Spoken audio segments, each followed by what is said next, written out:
The Mustang, an American legend. It was born in Detroit, Michigan in 1964.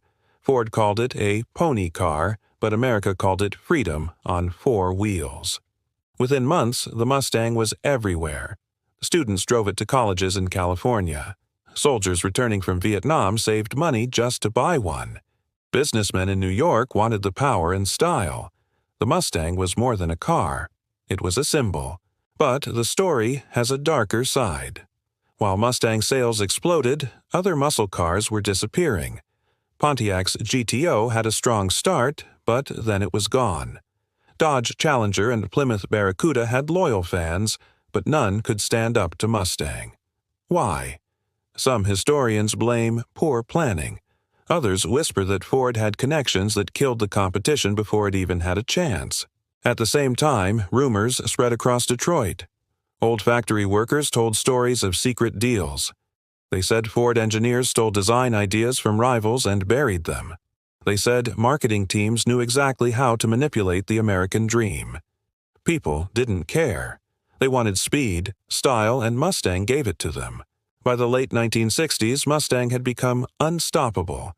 It appeared in Hollywood films, racing on the streets of San Francisco in Bullitt. Steve McQueen made the car immortal. Chevrolet tried to answer with the Camaro. Dodge tried to fight back with the Charger, but Mustang held its crown. It was too popular, too powerful, too deeply tied to America's culture.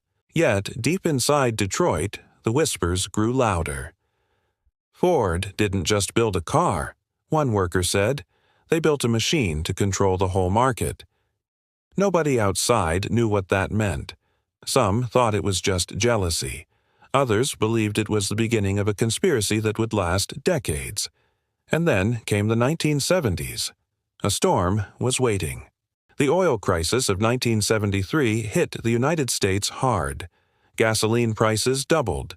Big engines became expensive toys. Families in Chicago and Boston parked their muscle cars in garages and switched to smaller, lighter vehicles.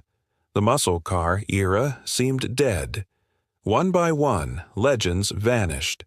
The Pontiac GTO, Dodge Charger, and Plymouth Barracuda became ghosts of their former selves. But Mustang, it survived. And by now, journalists were asking questions. Why did Ford protect the Mustang? A writer from Los Angeles claimed he found old documents linking Ford executives to government officials during the oil crisis. He suggested Mustang's survival was not an accident. It was planned. The story never saw the light of day. The writer disappeared from the press. His notes were locked away and his article was never published. Ford denied everything. But the mystery only grew stronger. Meanwhile, Mustang gained a reputation as the last survivor. Car clubs formed in Texas and Florida. People celebrated the Mustang legacy. Even when horsepower dropped, Americans still treated the Mustang like a legend. And every year, new rumors spread. Some said Ford paid off regulators.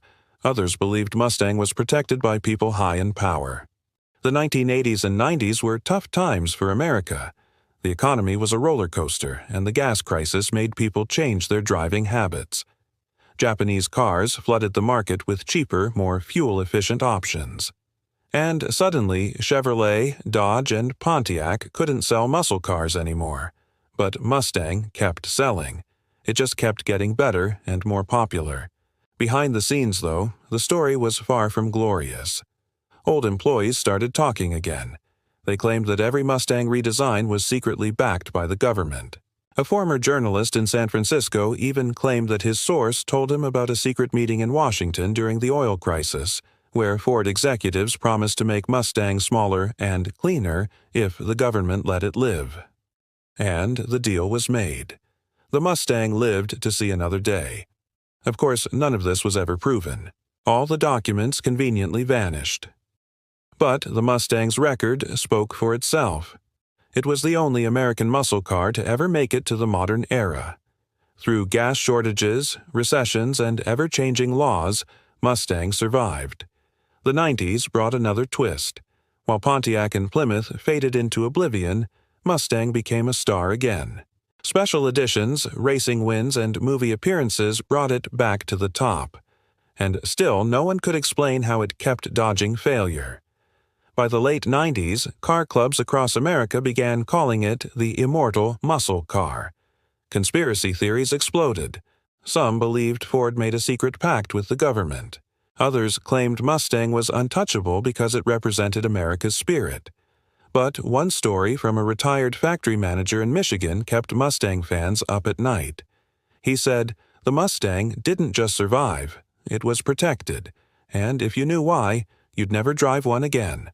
With the new century came a new Mustang, stronger than ever. America changed, technology advanced, but the Mustang remained a legend. From the Los Angeles freeways to the Route 66 highways, its sound was unmistakable.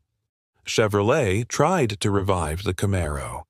Dodge brought back the Charger, but they were late. The Mustang had already cemented its place as the king. Fans celebrated it as a miracle. Critics still ask the same question: why did Mustang never die?